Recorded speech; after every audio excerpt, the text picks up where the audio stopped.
एक लड़का रोहित था जो मुझसे बेपनाह मोहब्बत करता था। रोहित ने जब मुझे पहली बार देखा तो तभी से मुझे अपने दिल में बसा लिया। बेचारा बहुत भोला था, इससे बहुत डरता था, इसलिए उसने कभी मुझसे अपने दिल की बात नहीं कही। 2-4 महीने गुजर गए। उसके पास ना मेरा नंबर था, ना ही देखने की जगह याद थी।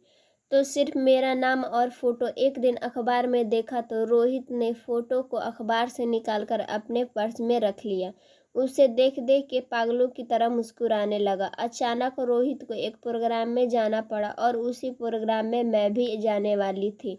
जब रोहित को ये बात पता चली तो उसकी खुशियों का ठिकाना नहीं रहा। वो ऐसे तैयार हो रहा था जैसे शादी में जा रहा हो। रोहित प्रोग्राम के लिए सोचता हुआ निकल पड़ा। जिस बस में उसे जाना था उसी बस में मैं भी आ गई। मुझे देखते ही वो घबराने लगा। उसकी आंखों में अजब सी खुमारी छाने लगा। मुझे टकटकी लगाकर देखता ही रह गया। उसकी तो मुझसे बात करने की भी हिम्मत नहीं हुई। वो रोहित उस प्रोग्राम में मेरे साथ शाम तक रहा, बस देखता ही रह गया। रोहित मुझसे कोई बात नहीं की। थोड़ी बहुत बात जरूर हो गई थी क्योंकि सब किसी के साथ सब कोई बैठा था और मेरे साथ वो बैठा था। मेरे साथ शाम तक बैठा था। मैं अपने घर पे कॉल करना चाहती थी पर मेरा फ़ोन चार्ज ना होने के कारण बंद हो गया था। मैं रोहित के मोबाइल से घर पे कॉल की तो रोहित का नंबर मेरे पास आ गया। शाम को मैं रोहित के पास मैसेज की और मैसेज रोहित के पास गया तो पहचान नहीं पाया। फिर मैं बताई कि मैं उससे के मोबाइल से कॉल की थी, वही हूँ। रोहित की खुशियों का ठिकाना नहीं रहा। हमारे बीच बस धीरे धीरे बातें होनी शुरू हो गई थी।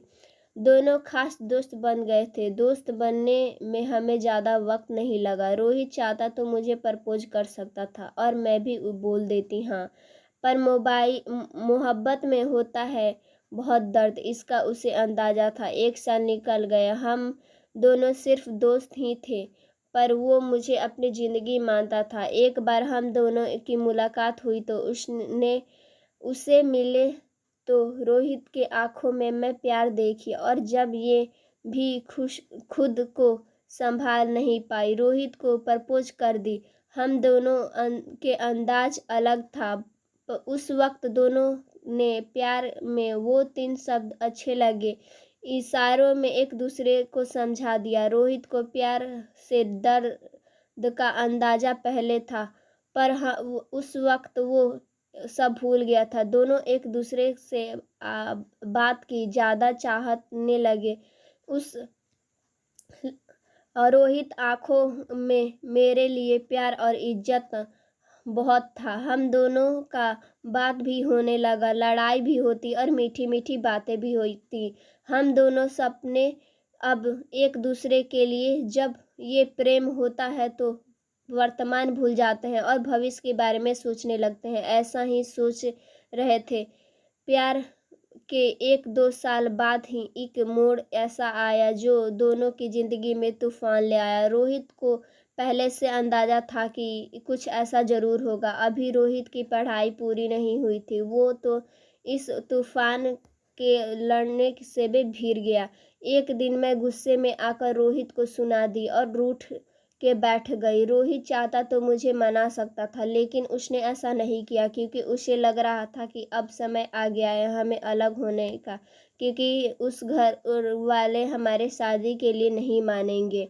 रोहित ने इस बात का फ़ायदा उठाते हुए खुद पर इल्ज़ाम लेते हुए मैसेज किया और उस मैसेज में लिखा, तू एक बदचलन, गुस्सैल, नकचिढ़ी लड़की है। तू मुझ पे बहुत शक भी करती है, इसलिए मैं तेरे साथ नहीं रहना चाहता। तुझसे मैं ब्रेकअप कर रहा हूँ। ये मैसेज पढ़ते ही मैं रोहित से और गुस्सा हो गई क्योंकि उसने मेरे चरित्र पर उंगली उठाई थी। मैं भड़क रोहित को मैसेज में गाली दी और बोली, जा, मैं भी तुझे छोड़ रही हूँ। मुझे भी तेरे साथ नहीं रहना का शौक है। पर मैं एक बार भी नहीं सोची कि जो लड़का मुझसे इतना चाहता है, प्यार करता है, वह आखिर अचानक ऐसा क्यों बोल रहा है। क्योंकि हमारे बीच पहले भी ऐसे झगड़े होते थे। बिना कुछ सोचे समझे मैं भी ब्रेकअप कर ली और हम अलग हो गए। अब मैं अपने लाइफ में आगे बढ़ चुकी थी, पर वो आज भी मुझे याद करके रोता रहता।